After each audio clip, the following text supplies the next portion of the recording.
Good morning, good evening, good afternoon, whatever time you're watching this. Hope you're doing good. Name code Dustin here, Fancy Smack Talk. Tiers 6 through 10 for the outfielders. It's a long list, so Dustin, let's just get right into it. All right, our first guy, our first Oriole in this tier, that's Adam Jones. This guy has shown a lot of promise at times in his career, but he's still kind of been all over the place. But when healthy and playing well, he is a really good outfielder. Next, one of my favorite sleepers, Alejandro De Aza. You're going to hear a lot about how he got lucky last year, really high batting average for balls in play. But I still think he's a guy that can give you a little bit of power, decent amount of speed, and can bat for average. Moving down, Nelson Cruz, story with him. He's going to hit home runs if he's healthy. It's just a matter of if he can stay healthy. He's 32 now, getting a little older. He's probably going to get overdrafted in some leagues, so be careful where you take him, but definitely potential there. 27, we have our second Oriole in this tier, Nick Markakis. A lot like Adam Jones, kind of been all over in his career, but he does have an upside. He can definitely hit for power. Not a bad outfielder to grab late. 28, one of Brent's favorite boys, Mr. Drew Stubbs.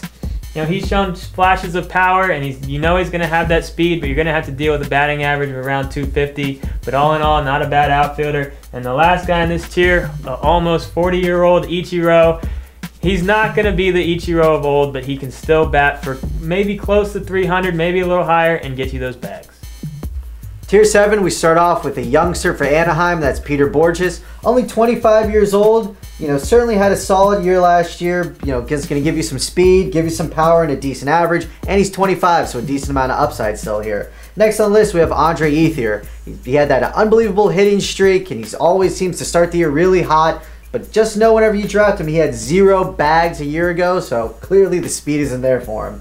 Next, we have Chris Young. Gotta love the 2020 that he gives you. The problem is that average. He only batted 236 last year. Next, at 33, we have Austin Jackson of Detroit. You know, he's similar to Chris Young. Kind of the difference is he's going to give you a little bit more batting average, but a less pop for the home run potential, but right around 20 steals. Next, we have Corey Hart. This guy doesn't have a ton of speed, but will get you a bag here or there. He's a 20-plus home run potential guy, and he had a 285 average a season ago. Then at number 35, we have Carlos Beltran, who was a little bit of a question mark coming into the season last year, but he certainly produced. He batted 300, had 22 jacks, and 84 RBIs. And at number 36, we have Lance Berkman. Of course, the Big Puma had an incredible season a year ago, but Albert Pujols is gone, so that protection in the lineup's also gone for him. And he's 1 year older. We don't expect him to get over 500 at bats because there's no DH in the National League. Of course, those numbers were stellar, but just be a little bit wary. We just don't see him repeating that year. Starting off Tier 8, we got Logan Morrison, a very interesting young player. We really like this guy's upside out there in Florida. Didn't bat for the best average last year, didn't really throw in that much speed, but this guy does have the potential to bat for really nice power totals. Next, we got Jeff Rancourt, number 38. 2020 guy last year, kind of surprising, but he's been kind of all over the place in his career, so we're not completely buying it, but obviously the potential's there. Moving on, we got Shane Victorino. He's 32 years old now, but still close to being 2020 guy last year. You know, he's going to get a lot of at-bats, and he's going to bat for a decent average as well. Moving down, Melky Cabrera. Solid year last year for this guy. Over 100 runs, almost a 2020 guy. You could make an argument for him going up a little higher, but we're not completely buying it, but he could have a decent year this year. Heading down, we got Colby Rasmus. You know, very disappointing for him last year. After his decent 2010 campaign, we were hoping for a breakout year, potentially 2011. His numbers actually went down, but there's obviously still a lot of upside here. He's only 26 years old and could have a nice bounce back year. At 42, we got Brendan Bosch for Detroit. Decent power, decent average. Not going to throw in a ton of bags, but again, a lot with the same with the other guys in this tier. Just kind of solid all the way across. We like his upside as well. And the last guy in this tier, kind of a sleeper, is Chris Heisey for the Reds. And 279 at bats last year. He had 18 home runs. He's not going to bat for the best average, but this guy does have the potential of being a 30-plus home run guy. Moving into Tier 9, we start off with Matt Joyce. We certainly like this guy, and he does have 2020 potential. At number 45, we have Angel Pagan. He's out there with the San Francisco Giants now, and this guy doesn't have 2020 potential, but he could swipe easily 40 bags this year. Would not surprise us at all. Then we got Jason Worth.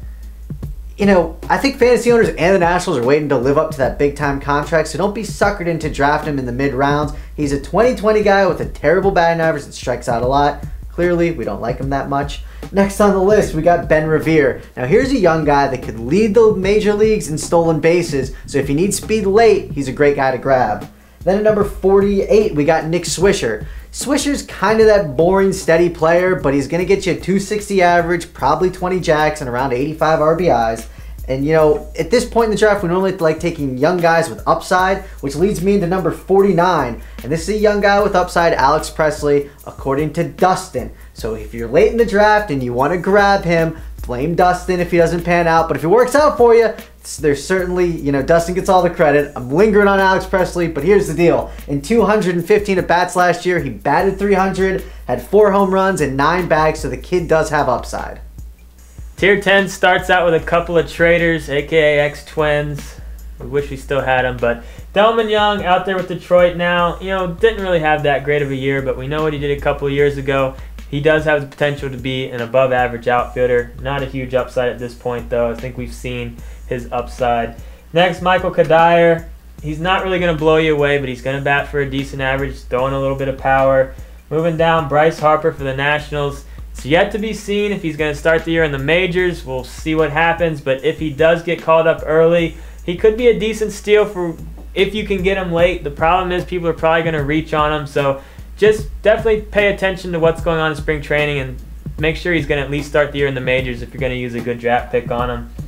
At number 53, we got Mr. Lucas Duda. We're actually a fan of this guy who's in our Deep Sleeper show. He's only 26 years old, only 300 at-bats last year. He had 50 RBIs, 10 home runs. You got to like that potential. At number 54, we have the Cuban defect out there for Oakland, and that's Cespedes. We don't know much about this guy other than that they're willing to pay a lot of money to get him out here. You know, he's a decent talent, obviously, but we don't really know what to expect out of him. If you're looking to take a gamble late, you could do worse. And our last guy in this tier, another Oakland guy, Coco Crisp. He's not going to do much more than steal bases, but he's good at what he does.